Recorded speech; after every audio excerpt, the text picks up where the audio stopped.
Curry ఏం చేయాలో తోచినప్పుడు, ఇంట్లో అరకొరగా కూరగాయలు ఉన్నాయి అని అనుకున్నప్పుడు ఈ కిచిడీని ప్రిపేర్ చేసుకోండి.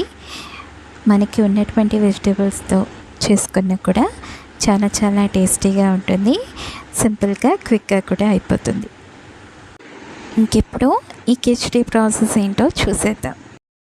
కావాల్సినవి క్యారెట్, ఆలు, ఉల్లిపాయ ముక్కలు, పచ్చిమిర్చి, టమాటా, పుదీనా, కొత్తిమీర, పచ్చిశనగపప్పు, పెసరపప్పు డ్రై రోస్ట్ చేసింది, అల్లం వెల్లుల్లితో పాటు 2 లవంగాలు, ఇంచు దాల్చిన చెక్క, 1-2 ఇలాచి ఇలా దంచి పేస్ట్లా చేసి పెట్టుకోవాలి. ముందుగా స్టవ్ ఆన్ చేసుకొని ప్యాన్ పెట్టుకుందాం. కొద్దిగా ఆయిల్ వేసుకోండి.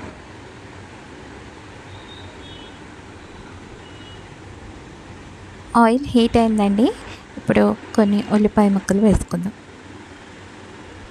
ఇవి కొంచెం వేగాక మనం పల్లీలు అయితే వేసుకుంటున్నామండి. ఇవి ఆప్షనల్, మీకు ఇష్టం ఉంటే వేసుకోండి లేదా స్కిప్ చేసేయచ్చు. ఇవి కూడా కొంచెం గోల్డెన్ బ్రౌన్ కలర్ వచ్చేదాకా వేగనివ్వండి. ఇప్పుడు మనం పచ్చిమిర్చి వేసుకుందాం.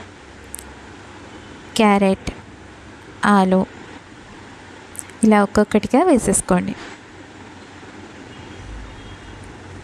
టమాటాతో పాటు ఇంకా మనం అల్లం వెల్లుల్లి పేస్ట్ కూడా దంచి పెట్టుకున్నాం కదా, అది కూడా వేసేసుకోండి. ఇవన్నీ వేసుకొని చక్కగా మగ్గాక సరిపడా సాల్ట్ కూడా వేసేసుకోండి.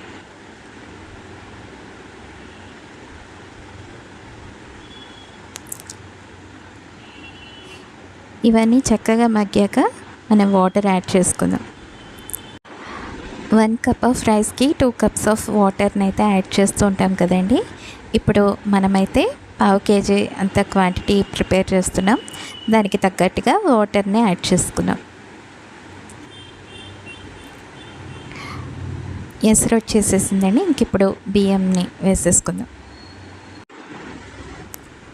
ఇంకా ఫైనల్గా కొద్దిగా పుదీనా, కొత్తిమీర ఉంటే వేసేసుకుంటున్నామండి. ఇంకా కొద్దిగా ఒక 1 టీ స్పూన్ గీ కూడా యాడ్ చేసేసుకుంటే చాలా బాగుంటుంది. గీ కూడా వేసేసుకున్నాం. ఇంకా ఒక 6 to 7 మినిట్స్లో మన రైస్ అనేది కుక్ అయిపోతుంది. ఒకసారి కలిపేసుకుంటే సరిపోతుంది.